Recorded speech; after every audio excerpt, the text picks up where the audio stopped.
Dahil totoy ang palayaw ni Rick at brown naman ang kulay ng kanyang balat at buhok. Doon na raw nagsimula na siya'y tawaging Totoy Brown. Pangalawa si Rick sa 4 na magkakapatid para makatulong sa kanyang pamilya. Tinulungan niya ang kanyang ama sa pagsasaka. Dahil maagang namulat sa pagbabanat ng buto, aminado si Rick ang computer game na Dota. Ang kanyang naging takbuhan para mawala ang kanyang pagod.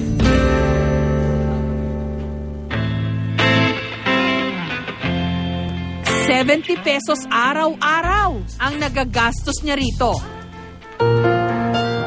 Ginagabi pa sa pag-uwi at nagka-cutting classes din. Muntik pa siyang hindi makapagtapos ng high school.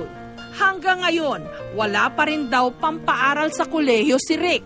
Hindi na po ako adik ngayon sa Dota. Madalang na ako Na-realize ko na kung ano yung tama at mali. Kaya nakapag-isip ako na yun ang tama. Ang hindi mag-Dota. Pakiramdam nga raw niya, nasa cyberbully siya dahil sa mga kumakalat niyang memes bilang Totoy Brown. Minsan po may ilan na nananakit sa akin na sinasabi, ang pangit mo, gano'n. Opo, nasaktan din po ako. Kasi po, sinasabi nilang gano'n eh. Lahat po, kahit pa paano, igalang naman nila ako. Sa kabila nito, tinanggap na lang daw niya at niyakap ang kanyang online personality. Lalo pat, meron na siyang ka-love team online. Si Neneng Brown.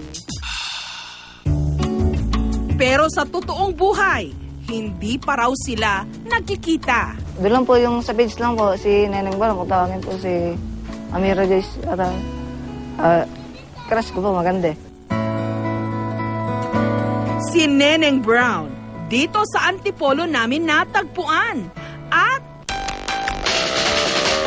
hilig din daw niya ang pagdodota. Nagulat lang ako kasi yung mga kaibigan ko sa shop, mga nakalaro ko sa Dota, dun sa mga meme, yun, tinataga ko. Tapos parang napagkakatuwaan din ako dun sa shop namin. Hi, Totoy Brown! Ako nga pala si Neneng B at excited na akong makilala kita sa personal. Kaya naman mula Nueva Ecija, dali-daling lumuwas si Rick papuntang Antipolo.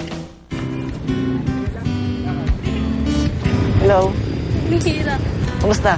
Okay lang. Ganda mo pala. Kasi po, nakakalala ko yung idol ko at para ako na-starstruck sa nakita ko siya. Masaya din kasi at least kahit paano may clue na ako about kung sino talaga siya. Ikaw, sikat sa Facebook ha. Natutuwa sila sa dahil napapatawa ko daw sila. Sasabihin, uy, asa na si Totoy Brown, ganyan. Tapos sabihin ko, di ko alam. Kasi di ko din naman na siya kilala. At least ngayon, kilala ko na din siya. Pero buti lang umaway sa'yo, no? Meron din mga maaway, pero wala na sa akin. Para akong tinamaan ng pana ni Amirana.